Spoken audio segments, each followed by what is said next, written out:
মনে করার কোনো কারণ নাই। 5ই আগস্ট হেলিকপ্টারে সবাই চলে গেছে। 5ই আগস্ট হেলিকপ্টারে যারা গেছে, যারা তাদেরকে যেতে বাধ্য করেছে, তারা এখনো এই বাংলাদেশে বেঁচে আছে। তারা কে হেঁটে গেছে অফিসে আর কে গাড়িতে গেছে, এইটা দেখার জন্য নতুন বাংলাদেশ গড়ে তোলে। তারা গড়ে তুলেছে আমাদের এই আমিনার সন্ত্রাসী নুরাকে 24 ঘন্টার মধ্যে গ্রেফতার না করতে পারলে প্রয়োজনে বিরোধী দলকে পরামর্শ দেবে, রাস্তায় নেমে আমার এই আমিনা বেগমের হত্যাকারীদের গ্রেফতারে সরকারকে বাধ্য করতে হবে।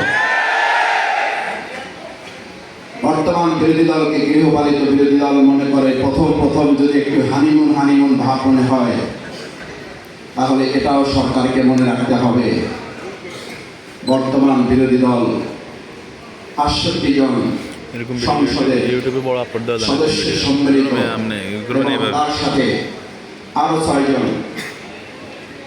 এই যে সম্মিলিত বিরোধী দল, এই বিরোধী দলকে গৃহপালিত কিংবা আপনাদের পরিচালিত বিরোধী দল মনে করার কোনো কারণ নাই, বরং এই বিরোধী দল হচ্ছে সেই বিরোধী দল যাদেরকে বরং মানুষ মনে করে ভোট দিয়েছিল এই বিরোধী দলকে ভোট হাইজ্যাক করে নিয়ে আসা একটা সরকার গঠন করার ক্ষেত্রে ইঞ্জিনিয়ারিং করে এই ইঞ্জিনিয়ার ভাইদের ইঞ্জিনিয়ার পদবীর উপরে কলঙ্ক লেপন করা হয়েছে।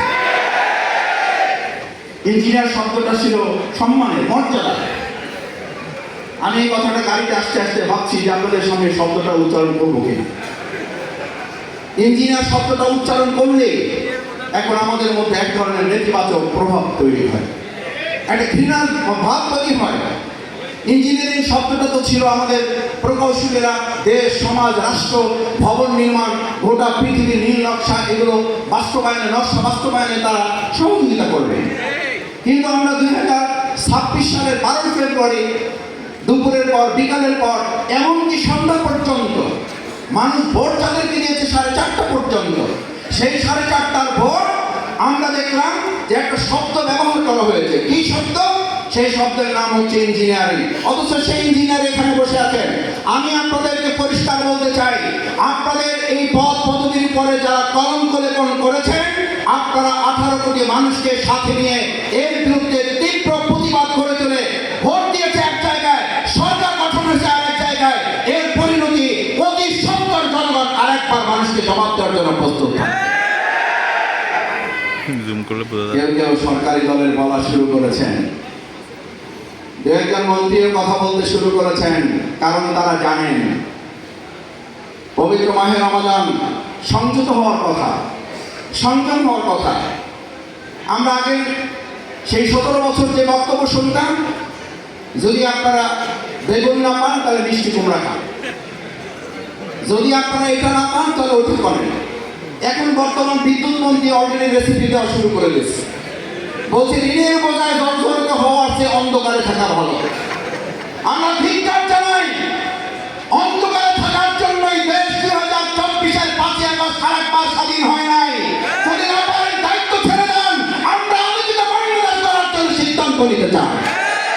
আপনারা লুটতরাজ করবেন, বেগম পাড়ায় আপনারা কারণে ঘর বাড়ি করে তুলবেন, সুযোগ সুবিধা ভোগ করবেন, আন্দোলন সংগ্রামে আপনাদের নামে একটা মামলা হবে না, আপনারা যেখানে যাবেন না, কোনো একটা রাষ্ট্রের প্রেসক্রিপশনে আপনারা বন্দী হবেন, বাংলাদেশের মানুষকে আপনারা রাখবেন, সেই বাংলাদেশ আর কল্পনা করার সুযোগ আপনাদের হাতে নাই। আমার ভাইয়েরা, নেতৃবৃন্দ বক্তব্য রাখবেন, শেষ করতে চাই। রাস্তাঘাটে রিক্সাওয়ালা, সম্মানিত শ্রমিকবৃন্দ পর্যন্ত আমাদেরকে এখন বলে, ওই স্যার, এই যারা মন্ত্রী হয়েছে এক অধিকাংশই তো 2024 সালের 5ই আগস্টের পর পর্যন্ত না, তারপরেও তো এরা আসার সময় 100 বার চিন্তা করছে আসবো না, আসবো না, আজকে না কালকে না পরশু না তরশু। এই আশা যাওয়ার মধ্যে যারা বাংলাদেশকে অনিরাপদ রেখে নিজে এবং নিজের পরিবারকে নিরাপদ